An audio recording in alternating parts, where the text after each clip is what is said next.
Periva Sharanam, Deivathin Kural, Book 6.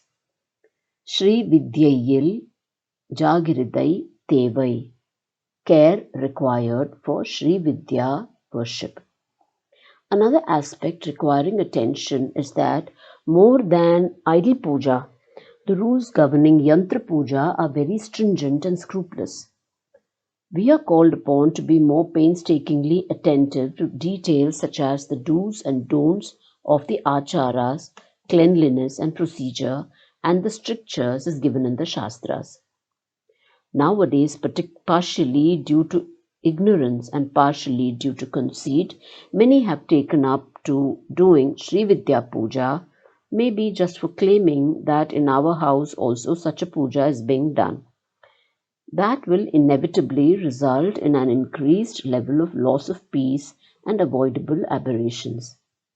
It is not enough only to desire to worship the yantra, but one has to be perfect and meticulous in following the procedures as given in the Shastras and as demonstrated by the Guru who initiates us in the process, in personal cleanliness, in the intonations of the mantras, and not take liberties with any of them.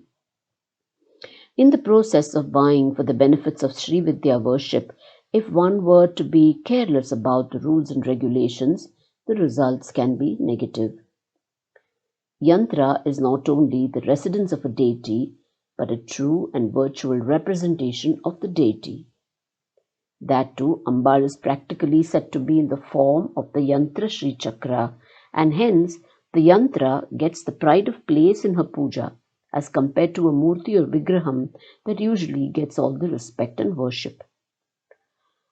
So we have to add the Sri Chakra as her residence along with the other two places, namely the Mani Dvipa or island in the Amrita Sagara and the pinnacle of the Meru.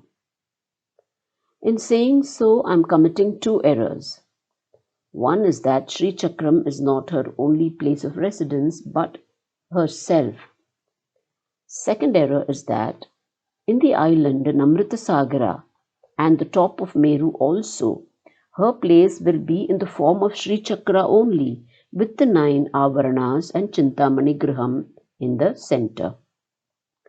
That Sri Chakram which we use in our puja at our homes is probably just the size of our palms. But we must understand that in its true nature it will be huge and mighty, with the 9 surrounding areas, the Nava Avaranams, in which the various Parivara deities reside. At the center spot of that Sri Chakram is the Chintamani Griham, in the midst of which will be the Pancha Brahmasan, on which Ambaal will be seated. So instead of the 2-dimensional plate, the Sri Chakram will be a 3-dimensional edifice with forts, ramparts, moats, and the palace located in the center in the Meru, the ocean of Amrita. The flat 2-dimensional Sri Chakra at ground level is known as Bhuprastaram. The former will have conical spires reaching to the skies. The same Sri Chakram, when constructed in a 3-dimensional format, is known as Meru Prastaram or simply as Meru. If all the Avarana are 3-dimensional, it is called the Purna Meru. If partially flat and partially built up, it is called Ardha Meru. In Kamakoshtam in Kanchipuram, it is Bhuprastaram. In our Madham, it is Purna Meru.